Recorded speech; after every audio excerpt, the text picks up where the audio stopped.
Hello everyone. So, today we will discuss types of error and accuracy of finite difference solutions. So, first let us consider one dimensional unsteady diffusion equation, 1D unsteady diffusion equation.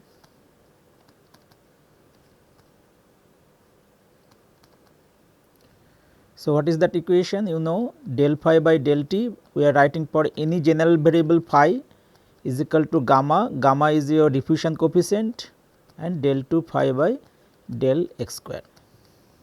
Okay. So, let us use some finite difference approximation to it. Let us use forward time and central space.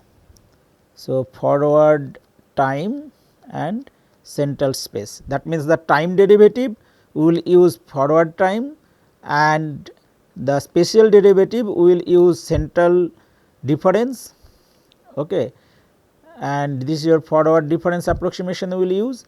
Then obviously you can see that it is explicit method and order of accuracy is delta t delta x square. So, if we use this finite difference approximation forward time and central space, then what we will get?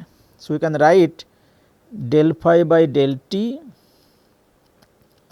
minus gamma del 2 phi by del x square, and if we apply these finite difference approximation, you are going to get phi I minus phi I, this is your n plus 1 n divided by del t. So, this is time derivative minus gamma into the spatial derivative, we are using central difference. Okay. So, it will be phi I plus 1 minus 2 phi I plus phi I minus 1 divided by delta x square, and as it is explicit scheme, all these dependent variable will be at time level n.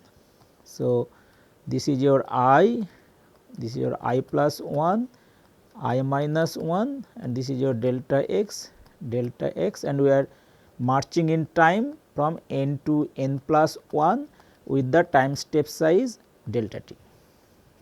Okay. So, when we use this finite difference approximation, we will have other terms in the right hand side. So, what are the other terms which we neglected, right? So, that if you write, then you are going to get plus, or you can write minus del t by 2 del 2 phi by del t square at point I time level n plus gamma del x square divided by 12 del 4 phi by del x 4 at point I time level n and other higher order terms. Okay, because if you use Taylor series expansion and each derivative if you represent with some approximation, then you are going to get this equation. So, if you see that whatever we have written here, this is your partial differential equation, okay, this is your PD. Okay, so, that you can represent, so this as PD, okay, partial differential equation. After discretization, whatever you have written here, okay, so that is the finite difference approximation, right. So, this is your finite difference equation. So, this is your FD. Okay, so, whatever PD we have written, so use some finite difference approximation, and after discretizing we got this finite difference equation, and you are neglecting other higher order terms, right. These are, you are neglecting the other higher order terms, and what is known as truncation error already we have discussed, truncation error. Okay. So, you can see that this truncation error is the difference between the partial differential equation and finite difference equation. So, here we will discuss these errors. One is truncation error, then round up error, then discretization error. So, truncation error already we have discussed and shown that the difference between the partial differential equation and the finite difference equation is defined as truncation error, okay, and this you learnt earlier also. What is round up error?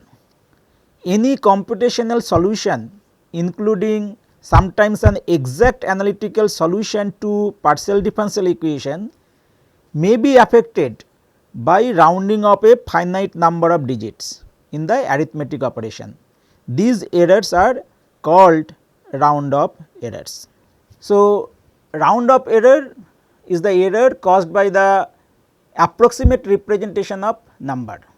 Okay. So, when you are doing repetitive computation, arithmetic computation in the computer, so it is rounding up the numerical numbers due to its precision and accuracy. So, due to that you are going to get some errors, and that error is known as round up error. In some type of solutions, this round up error, magnitude of the round up error is proportional to the number of grid points. So, in some type of solutions, okay, in some types of solutions, some types of calculations,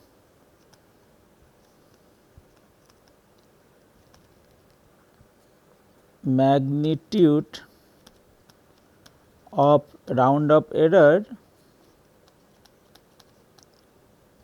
is proportional to number of grid points.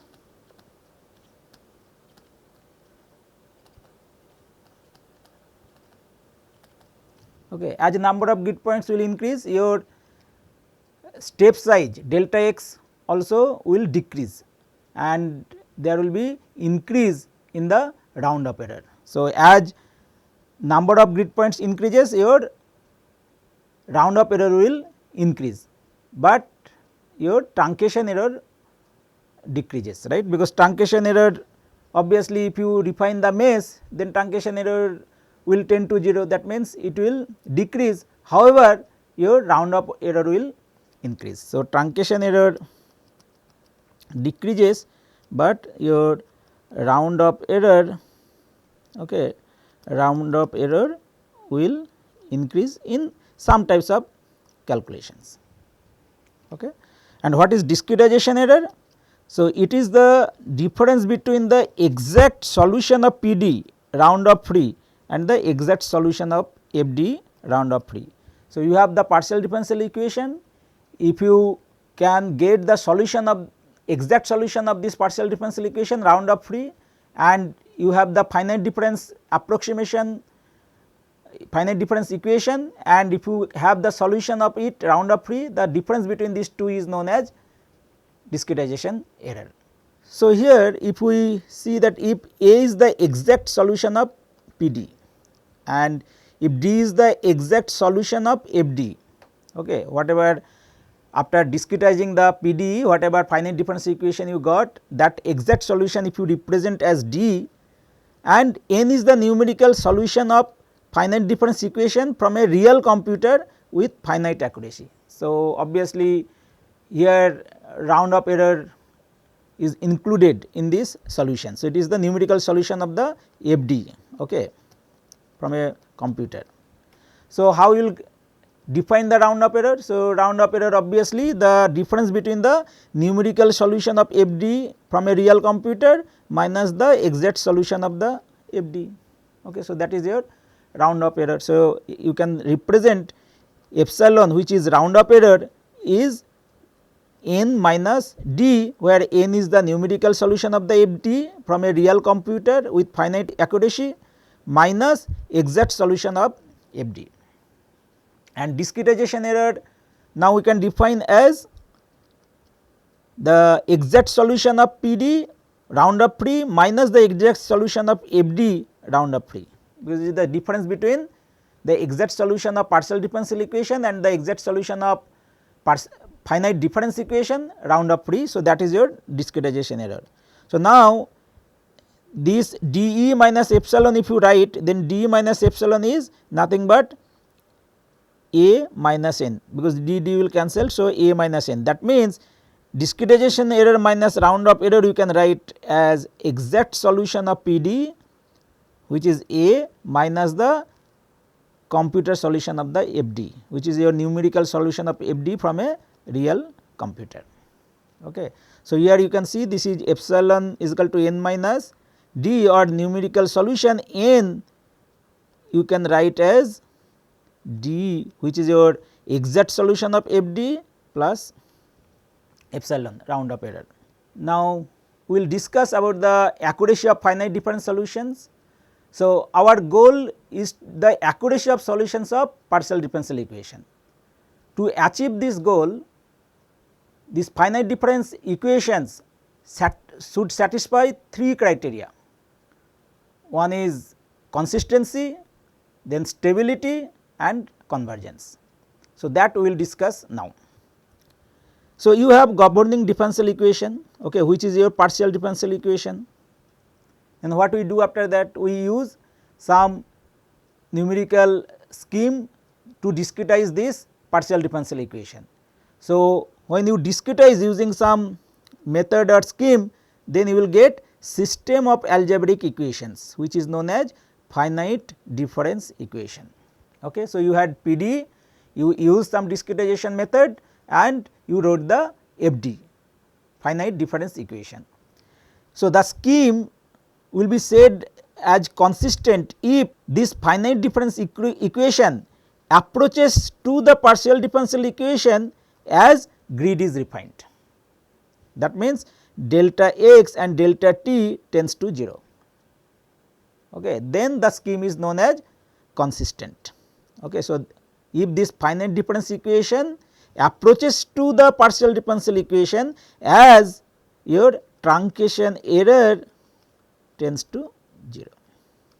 So, finite difference equation approaches to partial differential equation as grid is refined and time step tends to 0.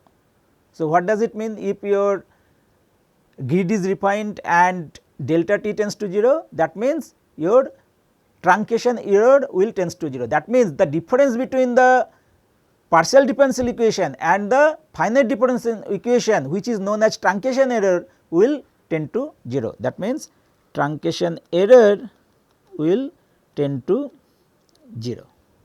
Okay. So, if it is a consistent scheme, then your truncation error will tend to 0.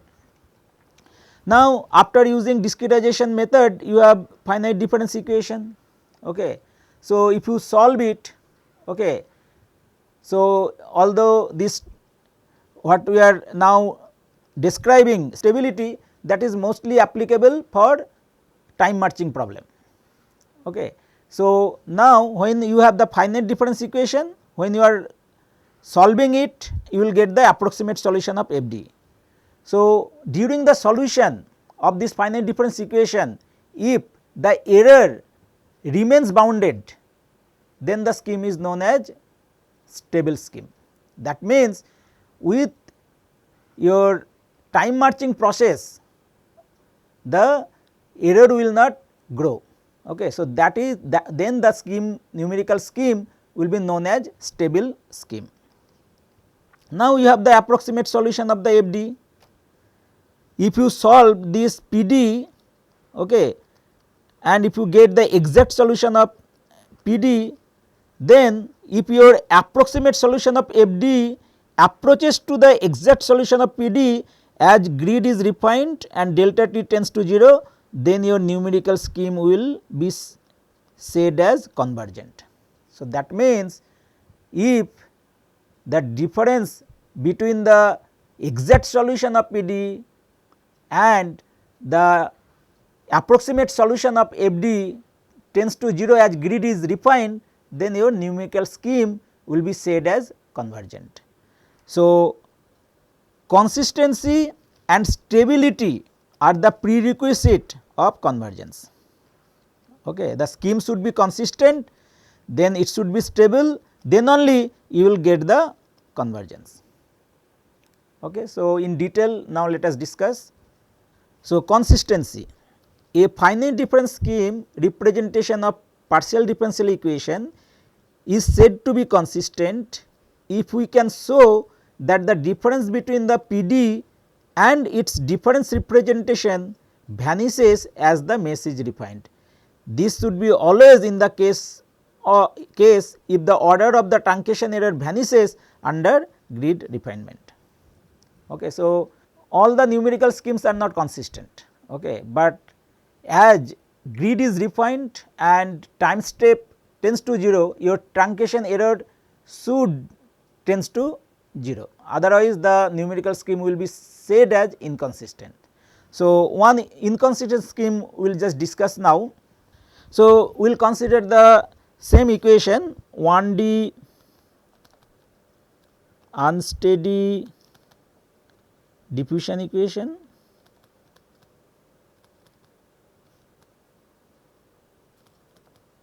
So, what is your governing equation? Del phi by del t is equal to gamma del 2 phi by del x square. Okay. So, if you use Dufort-Frankel scheme, which we will discuss later,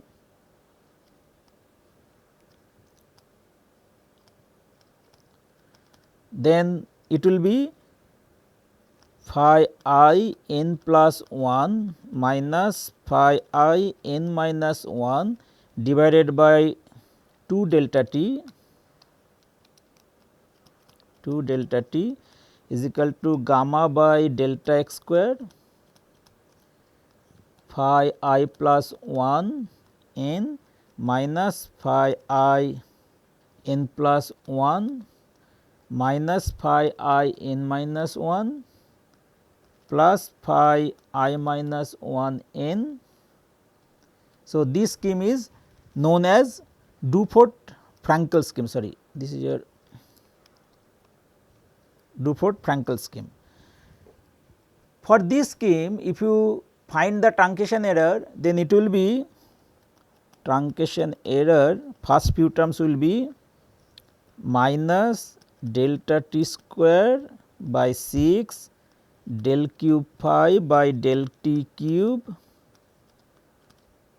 I n plus gamma by 12 del 4 phi by del x 4 I n delta x square,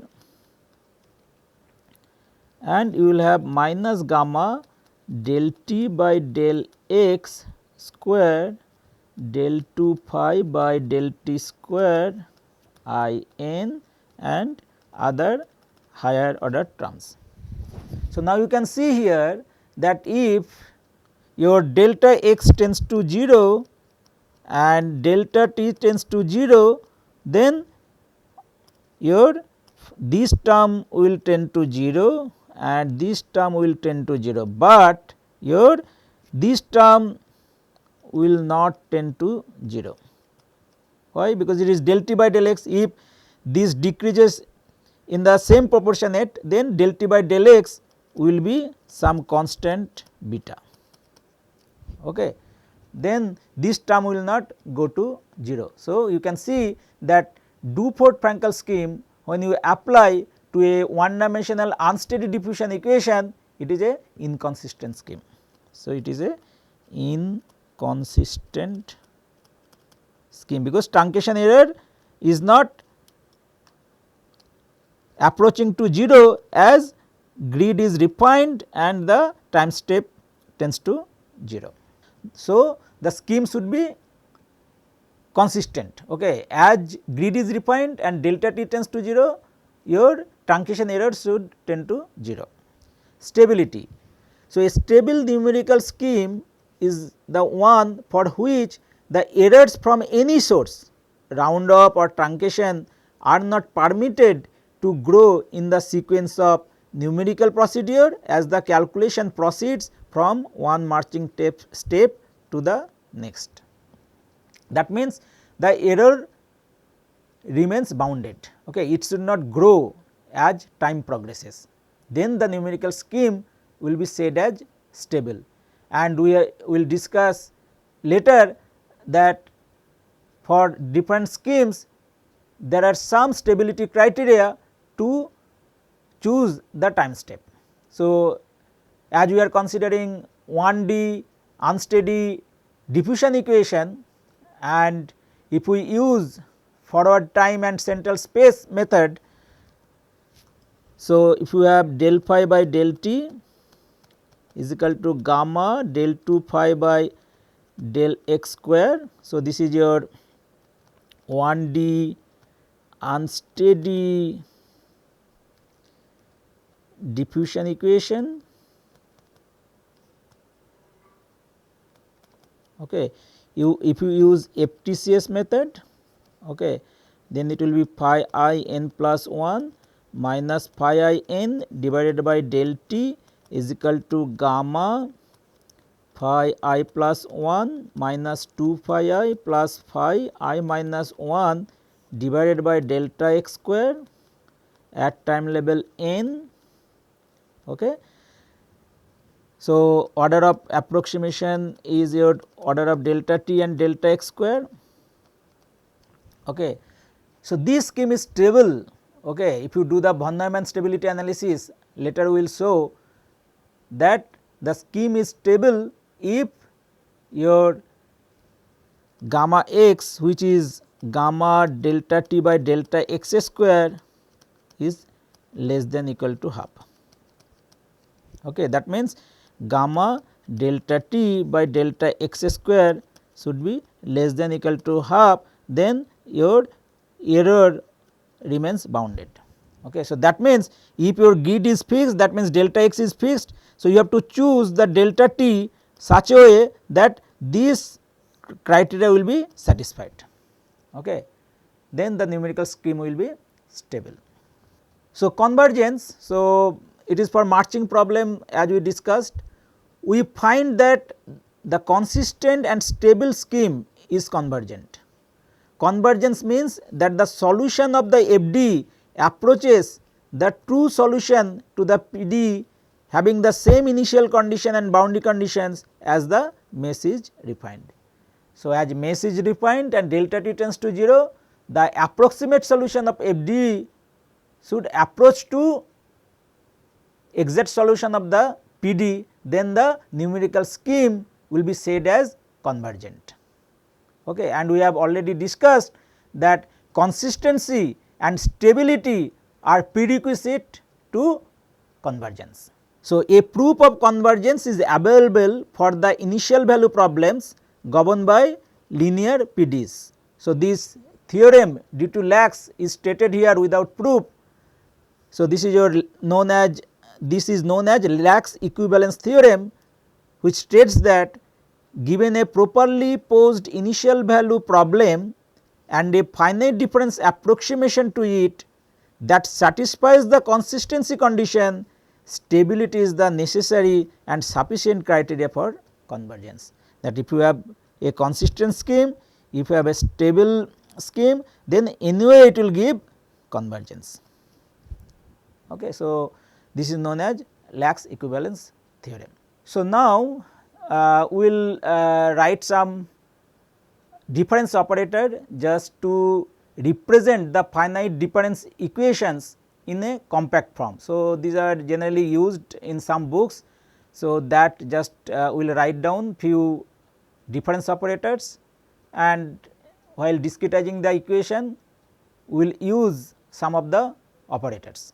So, first we will use displacement operator. Displacement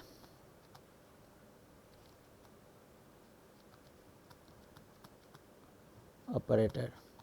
Okay. So, this is denoted by E. Okay. So, if you apply to E to Fi, then you will get Fi plus 1. Similarly, if you write E n Fi, then you will get Fi plus n. Okay. Similarly, inverse displacement operator. Inverse displacement operator. So, it is E inverse. So, if you apply to f I, then you will get f I minus 1. Similarly, if you write E minus n f I, then you will get f I minus n. So, this is known as inverse operator. Then we will discuss about forward difference operator.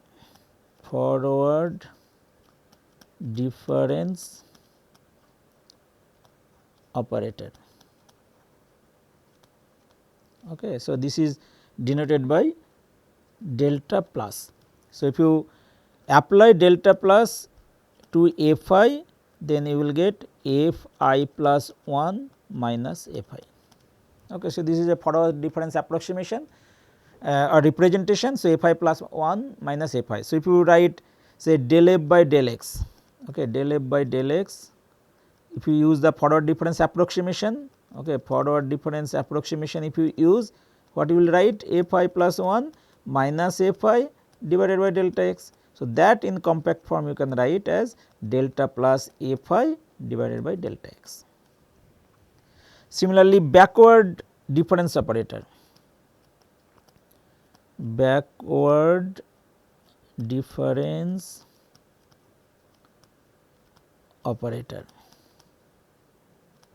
Okay. This is denoted by delta minus, and if you operate to f I, so you will get backward difference, that means f I minus 1.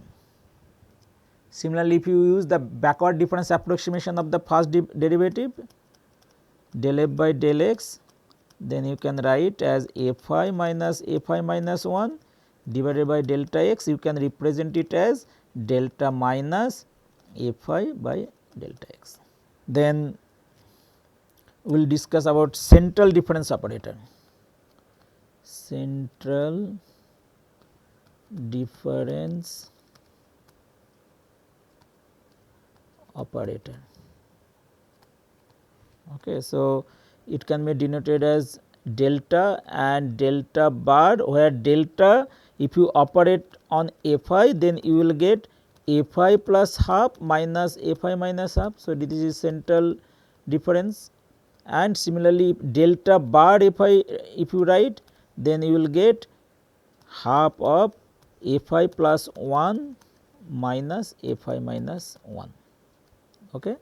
Now, if you write say first derivative, okay, central difference, if you write central difference of first derivative del f by del x, what you write, f I plus 1 minus f I minus 1 divided by 2 delta x, right. So, it will be, you can represent as delta bar f I by delta x. Okay. And if you apply delta on this first relation, then you will get delta on delta f I. If you apply, then you will get delta f I plus half minus delta f I minus half. Okay. So, if you represent, you see, so this is your f I, this is your f I plus half, this is your f I plus 1, this is your f I minus half, and this is your f I minus 1. If you apply delta on f I plus half, so this is your f I plus half. So, in the f I plus half, if you operate this delta, then you will get f I plus 1 minus f I. Okay. So, this is your delta f I plus half, and delta f I minus half here. So, if you operate it central difference operator, then you will get minus f I minus f I minus 1. Okay. Then you can write f I plus 1 minus this f I and this f I, 2 f I, and this minus minus plus, so plus f I minus 1. So, that means you can write delta square f I is equal to f I plus 1 minus 2 f I plus f I minus 1. Okay. So, this is your central difference operator. Now, if you use the central difference approximation for the second derivative, then how will you write? So, if you write del 2 f by delta x square, then we represent the central difference approximation on this second derivative, then you will get f I plus 1 minus 2 f I plus f I minus 1 divided by delta x square. So, that you can represent as delta square f I divided by delta x square. Okay. Now, averaging operator,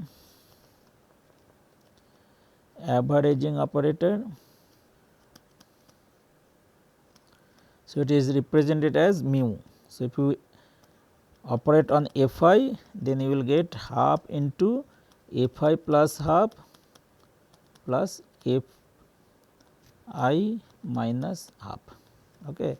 And differential operator you already know, differential operator. So, this is your d on f. If you write, then you can write it as f x, which is nothing but del f by del x. Okay. So, whatever differential operator we have discussed here. So, there are some relations. So, that let us write, that you can derive and write. For few relations we will show it. So, if you operate the forward difference operator delta plus on f I, then you will get f I plus 1 minus f I. Okay. And if you use the displacement operator, then what you can write? You can write as E f I minus f I. That means, you can write E minus 1 f I. So, that means, you can write delta plus as E minus 1. Similarly, if you operate the inverse displacement operator on f I, then you will write f I minus f I minus 1. So, you can write f I, and this you can use the inverse displacement operator, then you can write E inverse f I. So, you can write 1 minus E inverse f I. So, delta minus you can write 1 minus E inverse. Okay. Now, let us apply the inverse displacement operator E inverse on delta plus f I. Okay. So, we have delta plus f I. So, there we are applying. So, you can write E inverse f I plus 1 minus E inverse f I, you can write it. Okay. So, then you can write, so E inverse f I plus 1. So, what is that?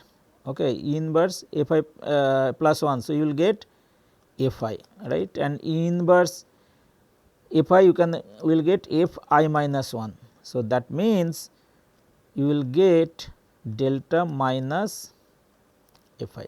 So, you can write E inverse delta plus is equal to delta minus, and you can show it that delta plus and delta minus will be delta minus delta plus is equal to delta plus minus delta minus is equal to delta square. Similarly, you can show delta is equal to E half minus E minus half, and also you can show that delta bar is equal to half into E minus E inverse, and mu you can show that it is half into E half plus E inverse half.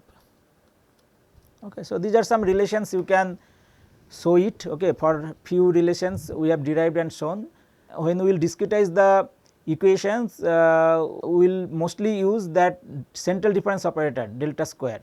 So, you can write the central difference.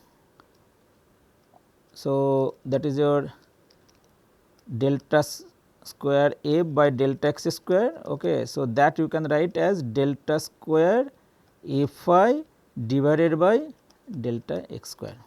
Okay. So, you can see that you can write in compact form, right, because your original representation is this one, right, delta x square, but in compact form you can write delta square f I by delta x square. So, that in compact form if you write, then it will be easy to write the finite difference equation. Okay. So, for that reason we have just discussed this differential operator. So, what we have done today, first we have discussed three different types of error. One is truncation error, which you learned earlier, and it is the difference between the partial difference equation and the finite difference equation. Then we discuss about the round up error. Okay. So, it is the limitation of the computer accuracy. So, you get some round up error. Then we discuss about the discretization error. The discretization error is the difference between the exact solution of the PD and the approximate solution of the FD. So, that is known as discretization error. Then we discuss about the accuracy of the finite difference solutions. So, there we discuss about the consistency, stability and the convergence. So, as your grid is refined and the time step tend to 0, if your finite difference approximation approaches to the partial differential equation, then the numerical scheme is known as consistent. When you are marching in time, so if the error remains bounded, if it does not grow with time, then the numerical scheme is known as stable. And if your numerical scheme is consistent and stable, then you will get the convergence. Okay. So, the solution of the approximate solution of the finite difference equation will approach to the exact solution of the PD. So, and we discuss about the Lax equivalence theorem. Thank you.